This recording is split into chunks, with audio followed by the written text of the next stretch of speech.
Hey, hey, hey, sacred rebels, the ones who are here to change the frequency and rebel things here on this planetary realm.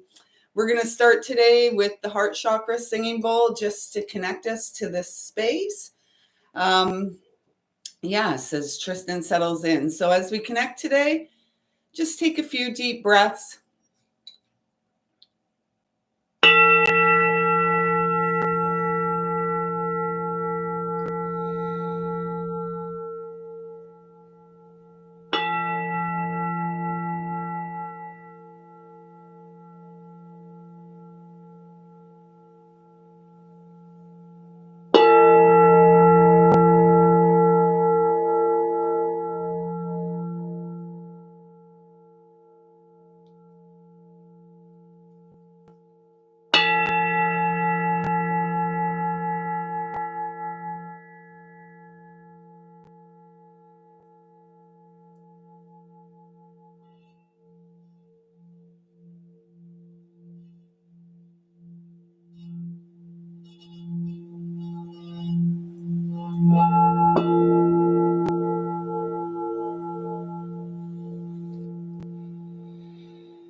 Nice.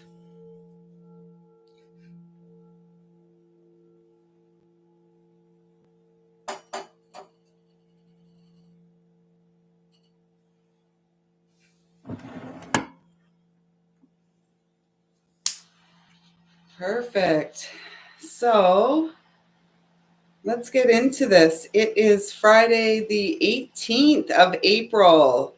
We are into Easter weekend, quickly approaching the resurrection and the reestablishing of the sacred feminine connection here on Mother Earth. And at this time, I'd like to ask that I'm a clear and pure channel to bring through messages from Source Divine, loving and kind, here to support our greatest and highest good manifesting in this lifetime via the pathway of a calm central nervous system. So how we all doing? How you doing?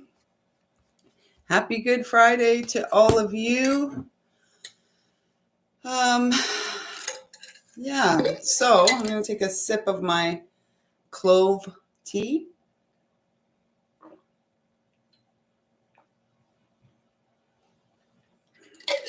Okay. So we got a lot going on. Tomorrow night on our live at 10 p.m. Saturday Night Live, I'm going to go over all the astrology that's happening at this time and supporting us and maybe challenging us as well. So tune into that tomorrow night at 10 p.m. and we will go over the astrology of the time. Today we're going to work with, as always, the Sacred Rebel Oracle, as well as the Joyful, is it the Joyful Woman? The Joyful Woman Oracle. And I felt really guided today that we're going to start off with a few archetype cards just to see what energies may be most predominant for us at this time. As we were saying yesterday in the Coffee Time Live, it's really our number one role at this time is to maintain our integrity and balance, or to maintain our balance via the pathway of integrity, saying what we mean, meaning what we say, and our actions align with the words that we are saying. For many of us, yes, it is the shadow. Yesterday I did a little short video. Hey, brother, how are you, Milos? But this is, I did a little short video yesterday, and it was the the sunlight dancing on top of the water. And as I was sitting there recording the video, all I kept hearing is our light leads us into the depths of our shadow. And it's via the depths of the shadow that we really rise and remember that we are the light. And yeah, we are on the edge, brother. We are. And, and yet we are the ones that are balanced and stable. And this edge is just another learning curve for us, if you will, as we perhaps delve into the final hey Kiva, the family's all here. I love it. We're just missing Miss Mo, but she's got a daytime job now, so she can't join us. But she'll be here for the replay, I'm sure. We love and miss her. So Mo, if you're seeing this, we love and miss you on our morning lives. But this is really speaking about, not only are we facing our own shadow, we are facing and we're coming face to face with the collective shadow. And of course, this is going to happen. We've actually been speaking about that. Actually, I've been speaking about that on this channel for as long as this channel has existed. Formerly Wisdom of the Heart, now the Joyful Muse. It's all about whatever in our societies has been built on untruths, and which is most of it, is going to come crashing and tumbling down. And it's been a bit of a slow burn. That's one of the things I wrote about the astrology. The slow burn, slow and steady wins the race. And yet there's not much of a race. The siren. This is really funny. It's like, because we had this came up at work yesterday, and I said, oh, you're like the siren on the Starbucks logo. But this is almost what I'm feeling with this. It's almost like there's situations, maybe people or situations that are going to try to tempt us away, if you will, from the straight and narrow path of the heart, lead us away just as we're almost through the eye of the needle.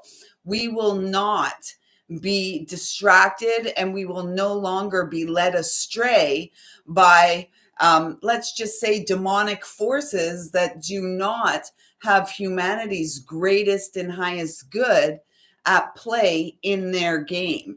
So we are not going to be led astray. We are going to keep going into our own shadow to clear anything that may tempt us to compromise our own integrity, to compromise our own inner knowing. So let's get one more. And it's almost like the siren of course, this is perfect. It's almost like the siren is the shadow, if you will. And then we have the lover. So this is about, and this looks to be a number 17. So it's the star card, which is all about healing. Also, the lovers, if you will, is like a choice point. So we're being asked to make a choice right now. As well, we've got the swan here, and the swan is my messenger of the eternal beloved, the eternal lover. So I'm feeling really guided to say that regardless of whether we're in partnership or in union with another in the 3D, multidimensionally in the 5D, our divine counterpart is supporting us. And I've told this story before, and I'll tell it again because it was just so magical. Weeks after Frank passed, I was down at the lake, and I always see swans at the lake, like often see swans. But this particular day, I saw 13 swans flying over my head. And they were making a big ruckus, and I was guided to count the number of swans that were there, and there were 13, which was really interesting because if you know about swans, they mate for life. They're always in pairs. And so the fact that there were 13 meant that one was missing, and yet one wasn't really missing. One is the divine counterpart in spirit, in the multidimensional realms.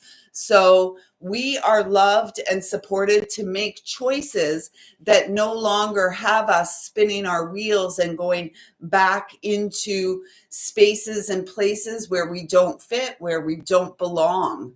And so that does take courage, right? Because some of these places may be very familiar places. And we are the lovers of life here at this time to reestablish, to reignite our very own divine light. What else? And yeah, for some, yes, 13. And we have a Day of the Divine Feminine coming up in June this year. The only Friday the 13th of the year is in June. And I'm so excited because for the first time in 2 years, I will be off and be able to do some ceremony on this day. So stay tuned for information on that. Dream a beautiful dream. Yes, yes, indeed. And 19, what is 19 in the major arcana? It is the Sun card, the happiest card in the deck. That is what,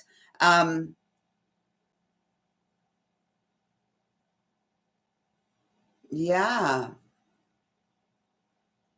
Yeah, Friday the 13th is the Day of the Divine Feminine.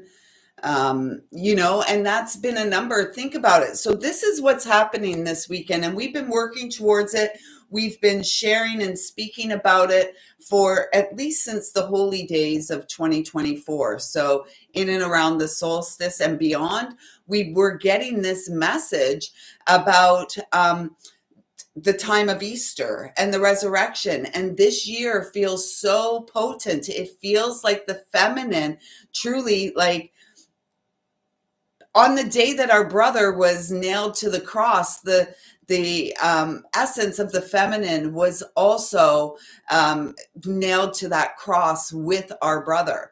And for eons of time, thousands of years, the divine feminine has been abused and used, and the feminine and the children. So male children and female children.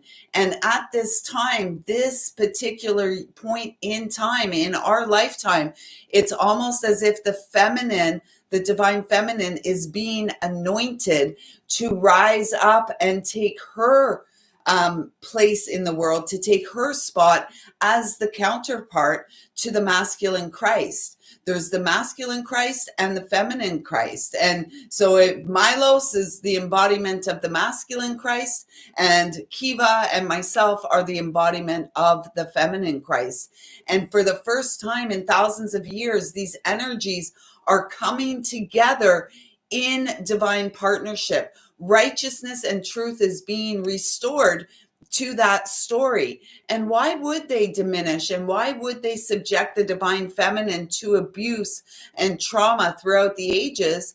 Well, one good reason could be is because they know how powerful the feminine essence is. And when we rise, when we do our inner work, when we do our shadow work, and when we no longer take the temptations that are leading us away from the path, the abundant path of our heart, then we are moving to the point where we are the divine lover. No borders, no boundaries, right? And so this feels like so beautiful. What is your beautiful dream? Because we need the seeds of the beautiful dreams. Yes, Shakti. There's a great song out there, Adi Shakti. Do you know the song? Oh my gosh. If I can, I don't know if I can I put stuff in the links here? Oh my gosh. I love that song. Let me just see here if I can. Adi Shakti. If I can put it in the link and y'all can listen to it. It is a great one. Adi Shakti. No. Oh my gosh. I'm going to be putting that on after.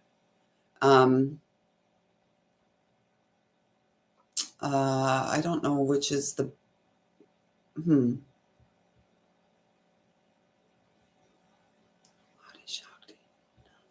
This might be a good one. Good version of it. You just see.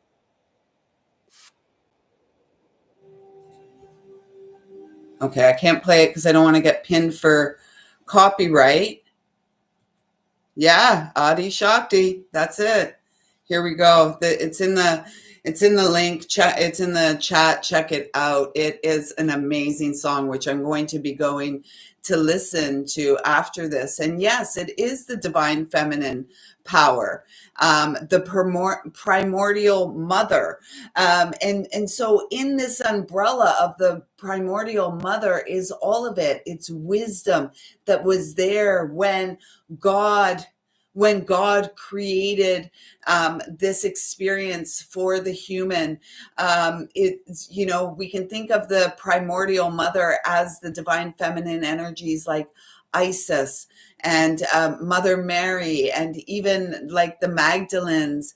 Like, the divine feminine has been uh, hidden or kept in her place, basically under the thumb of the masculine that doesn't want the feminine to rise, because she is so omnipotent, she is so powerful, and it doesn't matter what they want or what they don't want, because it's happening. We are in it now. We are each seeds of the beautiful dream, and our beautiful dreams bob and weave and blend together beautifully, right? When we allow, uh, bring it into form. Yes, yes, yes. And this is a 5. So, yeah, that's right. And this is like, look at that, bring it into form. And so this is what it's saying is, dream a beautiful dream and bring it into form by taking loving action, right? Because love is an action, not an emotion. So, it's about us lovingly taking steps in the directions of our dreams. I know, it's so beautiful. Yes. And Shiva, and that's, we see it everywhere through history, through um uh what the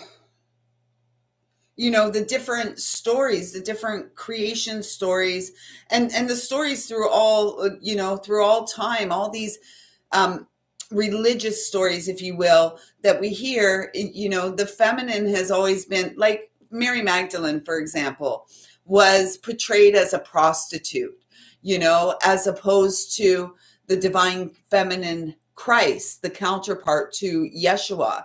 And this was done on purpose and with purpose, so that I guess the men could rise up and be in control, instead of being in harmony with the feminine counterpart. Women are equally as wonderful as men. Women are equally as wise as men. And then here in the third dimension, we have all these things like, in the 60s, the feminist movement and stuff. It's all bullshit, because at the end of the day, each person alive on this planet has the same divine birthright as any other man, woman, or child. It's really irrelevant what form our physical vessel takes. At the end of the day, we're all worthy. So instead of fighting for women's rights, let's just fight for human rights. Let's just act in accordance with what we know, that all are worthy and deserving of love. All are worthy and deserving of fresh, clean water and nutritious food to eat. All are worthy and deserving of a space where they are able to express themselves as a conscious seed of creation, co-creating with the divine in this lifetime. And the Shiva and Shakti, or the Yeshua and the Magdalene, or any of the yeah, Yes, exactly. And, this is where we're so confused now and why they're doing all this confusion with the gender stuff and telling us there's like more than two genders, which is kind of ludicrous. But they're doing all this confusion because if we don't know who we are, if God's children don't know who we are, then we're not going to conduct ourselves accordingly. And now we have children, and I'm telling you, this is the biggest travesty of our time. And it's actually taken place in the last 10 years where we've seen body like self harm and mutilation taking place on our children's bodies, which is actually being condoned by the adults who are. Uh, who were given the responsibility of care for these children. It's horrific. And we have a lot of healing to do, a lot of damage control, if you will, because we have done so much damage. And I'm not saying necessarily you or I have been very vocal, and I've actually, lost a very, dear and good friendship because of, my stance on this thing. And yeah. No, they're doing more damage now with having children lop their healthy young breasts off, with having children put on puberty blockers. This is detrimental to the well-being of our children, and this needs to stop, full stop. And we need more of the sacred masculine and more of the sacred feminine to rise and begin to speak about these things in ways that, it's hard to say non-confrontational, because anytime we talk about these things, people's backs hackles always get up. And yet these are the important conversations to have. And we've been led astray with the idea that we're not to talk about difficult things such as politics and religion. And that's what brought us to this point. And I see you talking about the ADHD and ADD and all this other stuff as well. What a travesty. When I was a child, so when I was in elementary school in the 70s, and into the early 80s before high school, we had, and it was, I will say, it was predominantly boys, if not 100% young boys, that were called hyperactive. And in my day, they put a lot of the young men on Ritalin. And, and then by the time I became a mother, they had all these other things. Everybody's on the spectrum now. Everyone's autistic, but we're not asking, again, the difficult questions as to why this increase has taken place. And as to why all of our young men who were probably just young boys with a lot of energy to burn and stuff being forced to sit inside of a classroom for 6 to 7 hours a day, being still and diligently doing work. So those boys that weren't able to fit that mold, to fit in that box, were then outside of the box and called hyperactive. And I can still remember some of the young men's names from back in my day in elementary school. And like what a disservice we've done to those children as well. Instead of creating education, instead of creating environments where all children can thrive and grow, and probably for the most part, that is separate environments. Like the girl, and I mean, we may not like that stance, but girls learn different than boys, and gender roles, the what we were born as, does play a big part. We can lop our boobs off and we can put ourselves on puberty blockers, and yet at the end of the day, the every cell in our body, our DNA, knows what we are, and we're confusing it with all this stuff we put in. And I remember when my son was quite young, and I can remember when it happened. He received a vaccine. It was his second MMR, and something changed. And, I never went the route. The school system, family as well, wanted me to go the route to getting him diagnosed. At one point, I did appease everyone and took him to visit someone who told me that there was absolutely nothing wrong, no diagnosis with my child. All children learn and develop differently. And my son, from day one, was a highly sensitive young child who used to see a lot of spirit when he was younger, probably up until the point when he went to school, and then it started to change because it's not so cool. But when you have a mom like me, and all the things that were happening in our home, the things I was doing, of course he's going to be sensitive and open to seeing things. So everybody wants to feel a part of a club.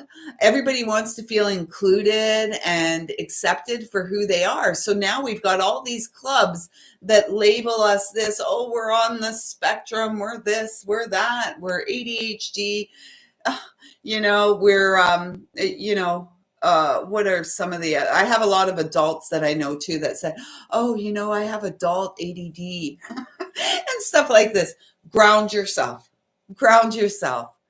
Let's find ways to support you in whatever you think is going on, and let's do that to all children, and let's bring this new world into form. Like it's coming into form, and we can either be willing participants, or we can be dragged along kicking and screaming, or we can be pushed down into the depths of our own shadow, almost like someone's holding our head there under the water.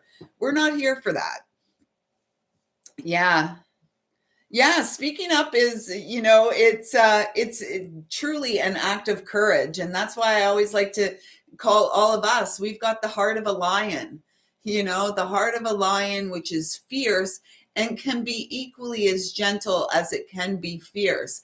And it takes a lot of courage to be the one that stands up and says things against the grain. Like many, many times I'll say things and people are like, oh my gosh, did she just say that? Yes, I did.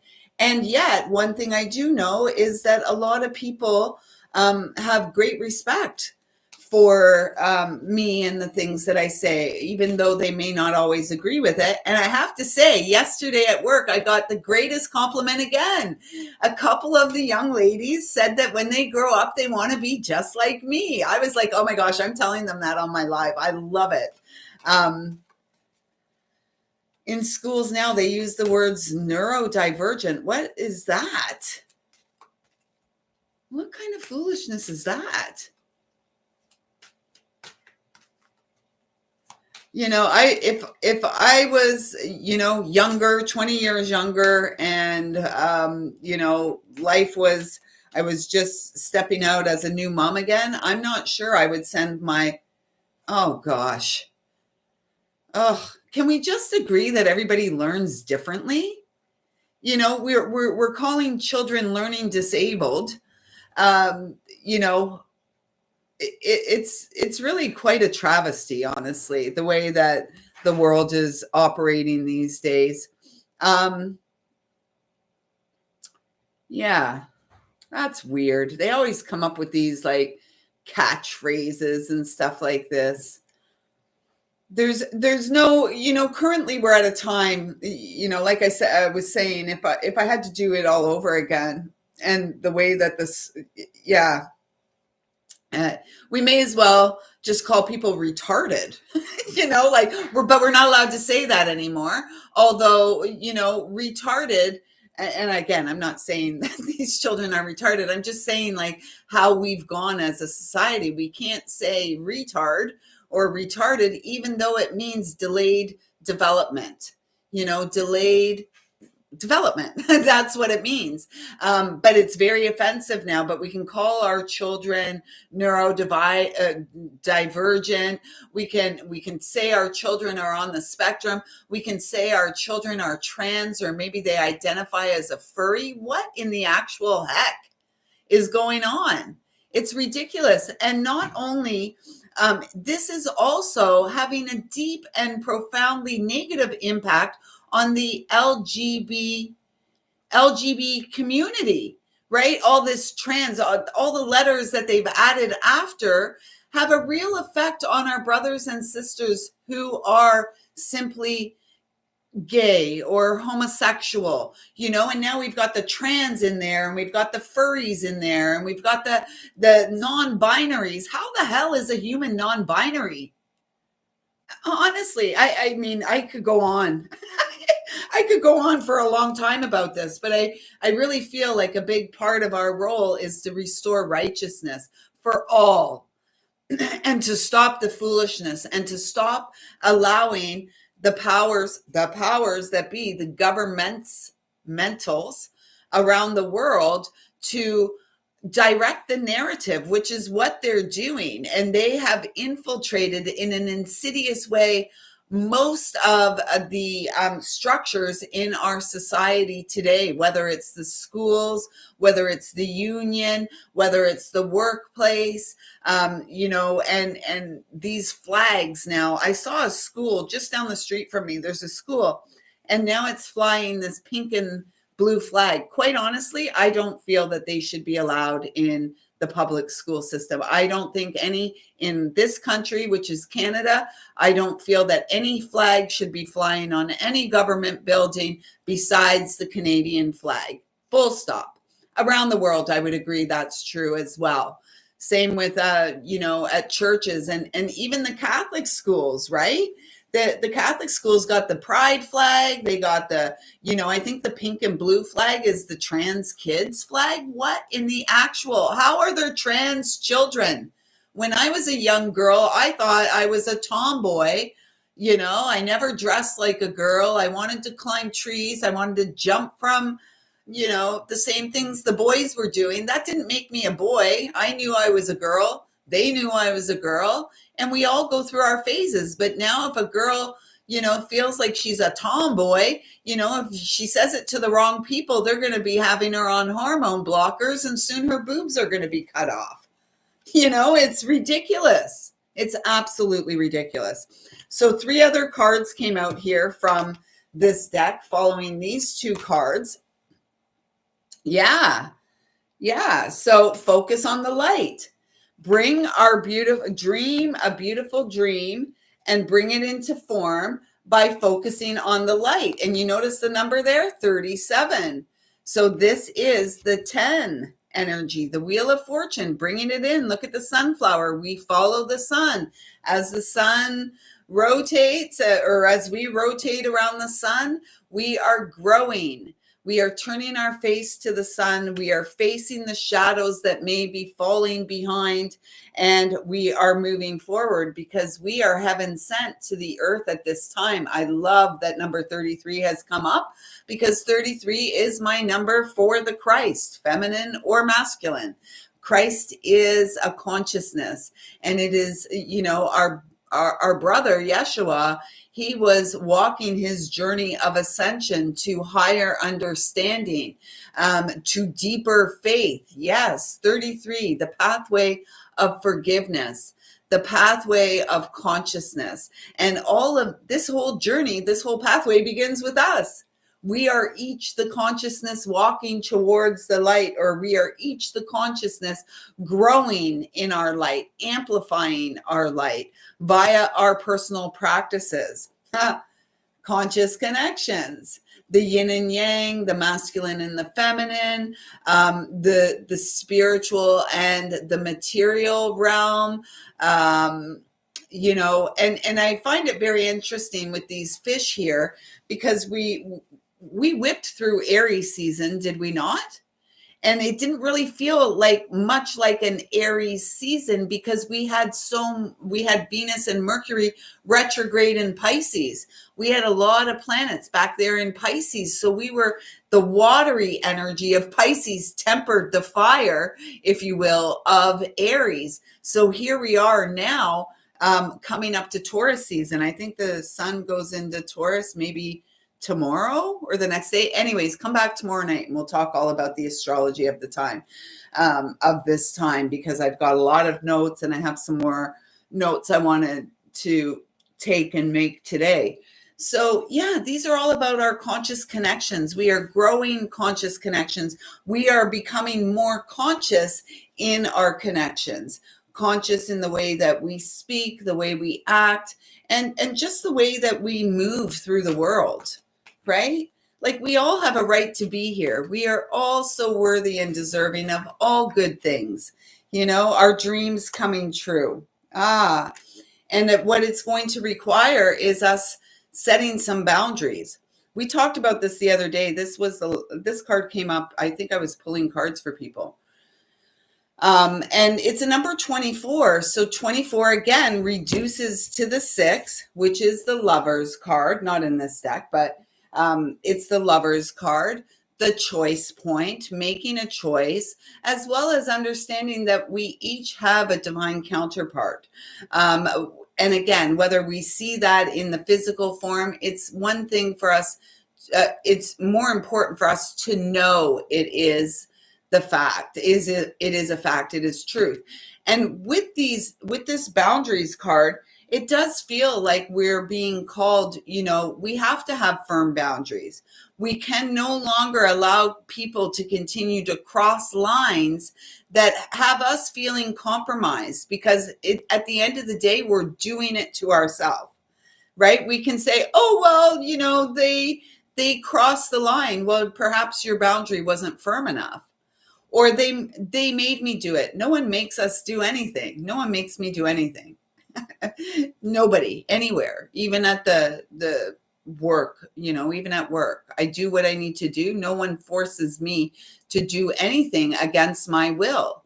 And if that's happening, we're giving our power away. So this is about boundaries and discernment, and you are worthy and deserving of boundaries as you manifest your dreams and fulfill your sacred mission, your planetary mission in this lifetime, to be of service in a spiritual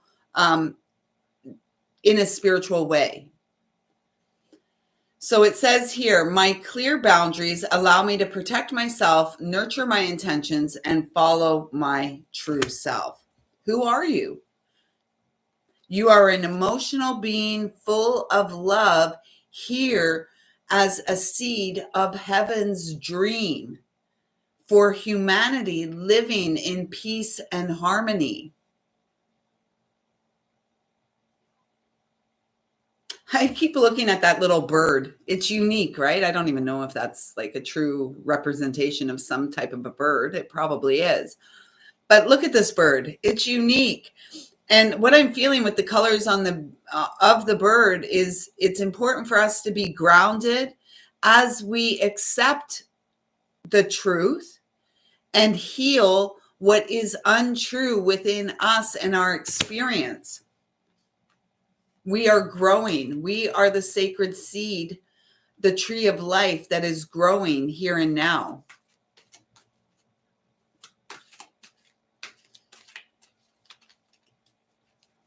You guys have big plans for Easter weekend?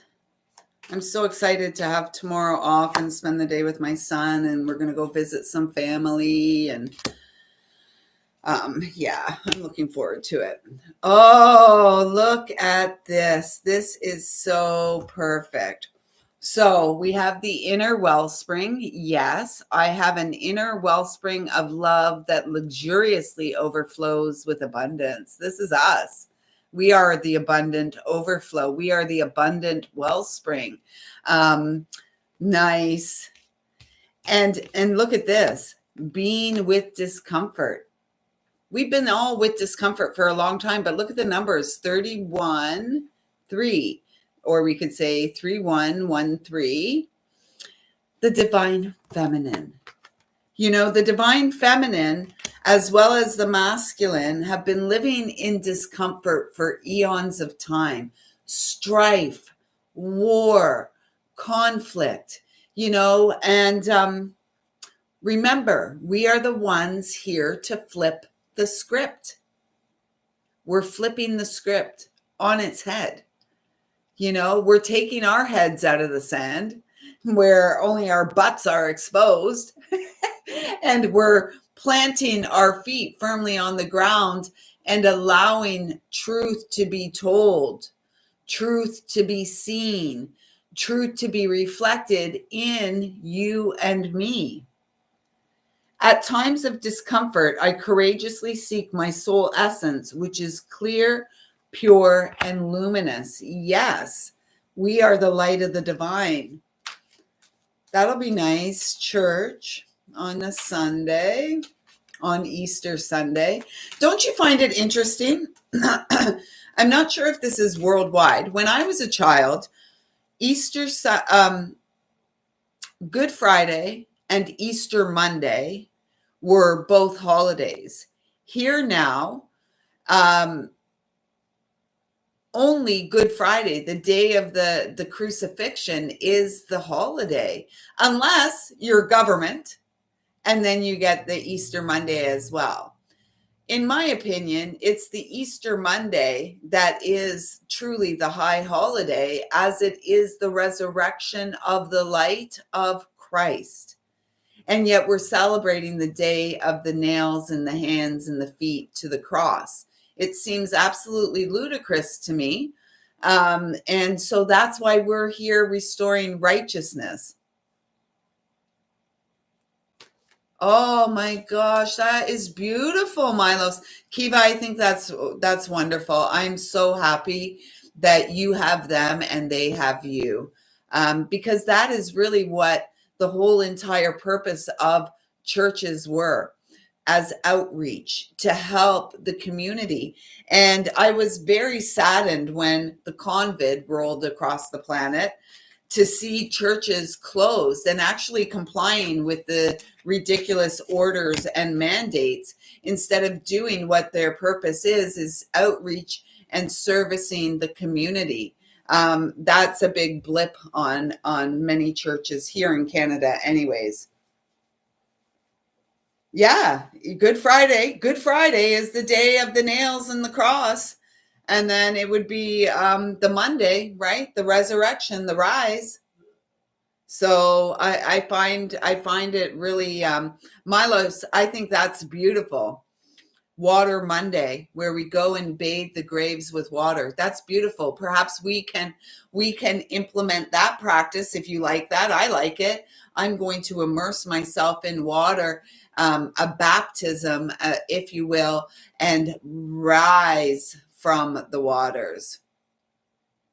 Yeah, that's the whole entire purpose of a church. And if they're not doing that, then I'm not sure what they're actually doing and who they're actually serving, right? Years ago, and I've shared it here on this channel as well, I saw a vision of myself as a child wrapped around the leg of Yeshua, and that's how we're meant to walk through life, right? And, with this childlike sense of wonder, being who we are and serving the greatest and highest good of all. Everything that we do is not just for ourselves. And if we are only about self-service, we're probably a little egocentric and have some healing work to do. For the most part, any of us, those of us here for sure, anything we do is to support not only the fulfillment of our mission and the service work we're here to do, but also the collective we are here to serve, those who are guided to us. I know, I love that too. I love it too, Kiva. I think that's great. And I'm going to incorporate that somehow into my experience on Monday. So the final card for this connection for us today is following my truth.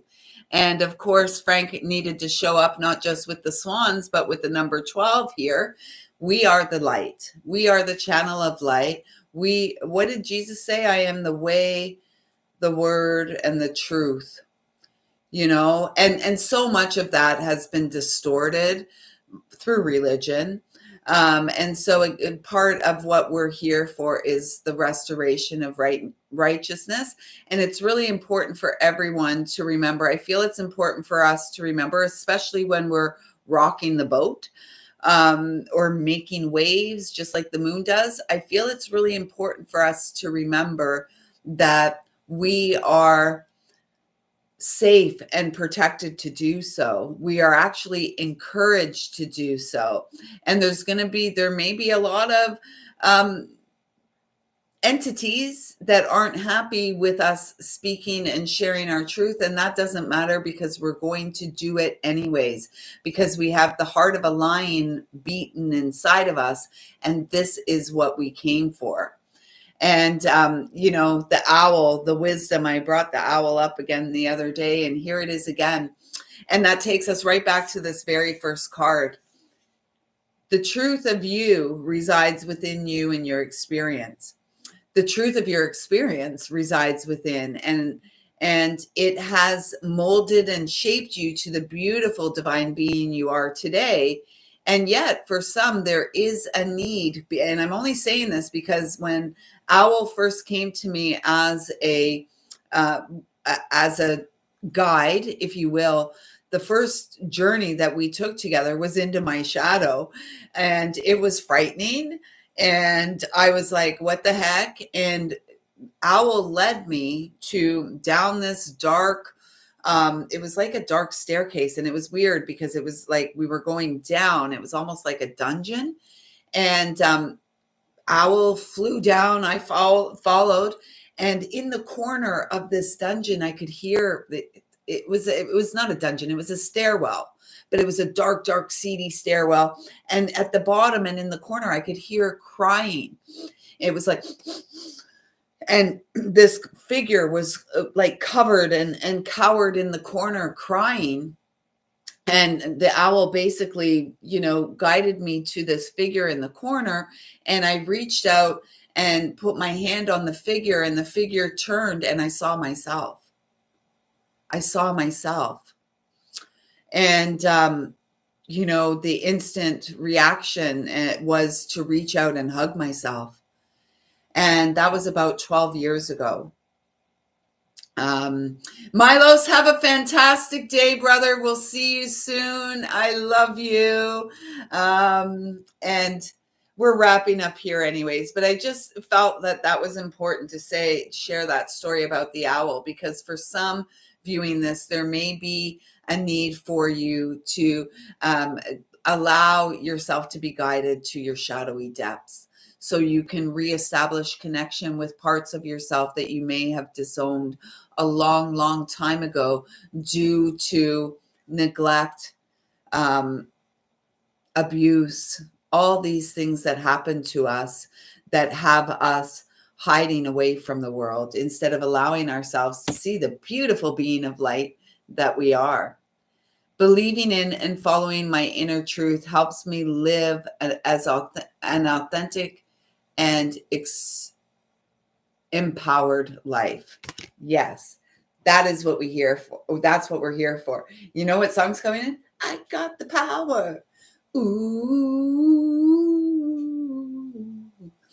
Anyways, I can't remember the rest of the song, but I've got the power. You've got the power. We've got the power. I know, Kiva. It's not a live if I don't butcher some song here. We've got the power. You've got the power, and we are not going to be led astray at this very sacred hour. No way, no how. With that being said, I'm so appreciative you're here. Kiva, I absolutely adore you. Thank you so much for your support and continuing to show up. I love you. I'm looking forward to connecting back here live at 10 p.m.